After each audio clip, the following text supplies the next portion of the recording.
है, ये मुसलमानों में वो ताकतें होती हैं। अब हजरात जलसे जुलूस में जरा समझा करें और आए तो अपने आखिरत को बनाने के लिए आए, सिर्फ सुनने के लिए नहीं, बल्कि मिजाज ये पैदा करें कि अगर हम ऐसे अंदाज में सुनेंगे आने वाली नस्लों को भी दर्स मिलेगा, क्योंकि आने वाली नस्लें कहीं जलसे को मजाक न बना लें। अभी आपने कई जलसों में देखा होगा, सोशल मीडिया का दौर है, देखे होंगे नबी की नात जब कोई पढ़ता है तो लोग खामोश बैठे रहते हैं, जब मनकबत के अशार आते हैं तो झूमते रहते हैं। ऐसा मिजाज तोड़ दो, क्योंकि कल कयामत में अगर पूछ दिया जाए, खुदा अगर सवाल करा जाए कि इस नबी के सदक़े में ये सारी कायनात बनाई गई है, इस नबी के सदक़े में आपको आपके पीर मिले, आपको अल्लाह का वली मिला, उस नबी की शान में जब कुछ बयान हो रही थी तो आप हज़रात खामोश हो रहे थे। अगर पूछ दे तो उस वक्त का आलम क्या होगा। कभी कभी गुनाहों को सोचा करें। हजरत उमर फारूक आजम ये हुजूर के दुआम खलीफा हैं और हुजूर के ससुर भी लगते हैं, और इनकी फजीलत का ये आलम है।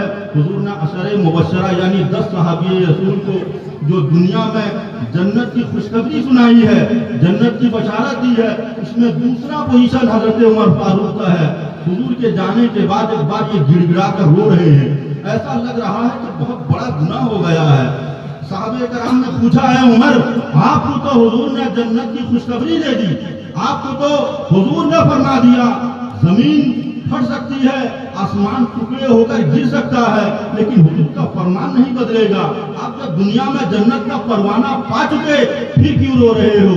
उन्होंने कहा था, क्या प्यारा जवाब दिया है, क्या लोगों सुनो, मैं मालूम है कि हुजूर का फरमान तबारक व तआला ने कभी टालेगा नहीं, क्योंकि वो जो कह दिए वही होकर ही रहेगा।